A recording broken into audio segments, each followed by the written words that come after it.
বিধায়ক অখিল গগৈৰ বিৰুদ্ধে ৰিণিকী ভূঞা শৰ্মাৰ মানহানি গোচৰ CJM আদালতত গোচৰ ৰুজু কৰিলে ৰিণিকী ভূঞা শৰ্মাই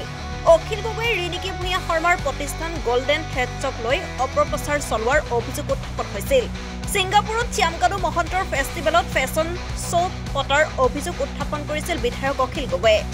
অভিযোগ খণ্ডন কৰি অখিল গগৈৰ বিৰুদ্ধে ৰিণিকী ভূঞা শৰ্মাৰ মানহানি গোচৰ ৰিণিকী ভূঞা শৰ্মাৰ অধিবক্তা কিশোৰ দত্তই কয় যে সিংগাপুৰৰ নৰ্থ ইষ্ট ফেষ্টিভেলৰ সৈতে গোল্ডেন থ্ৰেডছৰ দূৰ-দূৰণিলৈকে কিন্তু কোনো সম্পৰ্ক নাই বুলিও মন্তব্য কৰিছে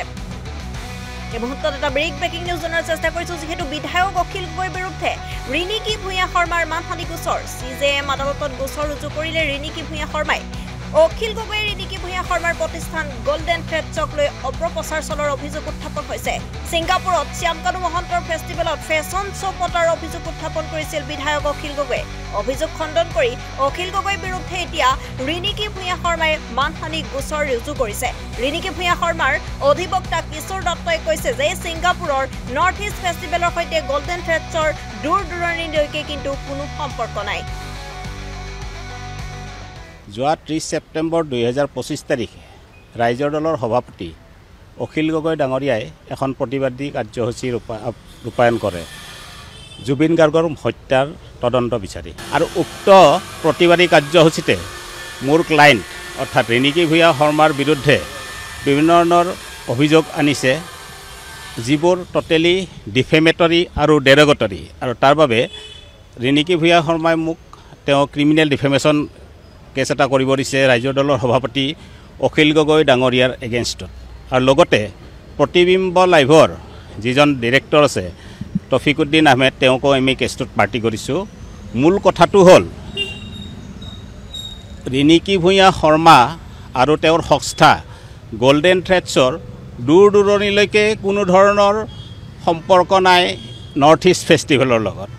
আৰু ছিংগাপুৰত আয়োজন কৰা নৰ্থ ইষ্ট ফেষ্টিভেলত কোনো ধৰণৰ অংশগ্ৰহণ কৰা নাছিল মোৰ ক্লায়েণ্ট ৰিণিকী ভূঞা শৰ্মা আৰু তেওঁৰ সংস্থা গোল্ডেন থ্ৰেডছে কোনো ধৰণৰ অংশগ্ৰহণ কৰা নাছিল আৰু সেইবাবে তেওঁ এই কেছটো ৰুজু কৰিছে গতিকে মূল কথাটো হ'ল যে ৰিণিকী ভূঞা শৰ্মা আৰু গোল্ডেন থ্ৰেডছৰ দূৰ-দূৰণিলৈকে নৰ্থ ইষ্ট ফেষ্টিভেলৰ কোনো সম্পৰ্ক নাছিল আৰু যদি পৰৱৰ্তী সময়ত কোনোবাই এনেধৰণৰ ছ'চিয়েল মিডিয়াত বা কোনো কটু মন্তব্য কৰে লুৰিণজ্যোতি গগৈৰ লগতে আৰু বিভিন্নজনৰ এগেইনষ্টত আমি ক্ৰিমিনেল ডিফেমেশ্যন কেছ কৰাৰ কাৰণে ইনষ্ট্ৰাকশ্যন আছে মোৰ হাতত এইখিনিয়ে ক'বলৈ আৰু আজি ৰুজু কৰা কেছ নম্বৰ হ'ল CR কেছ নম্বৰ 502/2025 শ্ৰীমতী Riniki Bhuyan Sharma কমপ্লেইনেণ্ট versus Shri Akhil Gogoi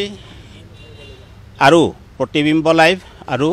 Shri Taufiquddin Ahmed accused person হিচাপে কৰা হৈছে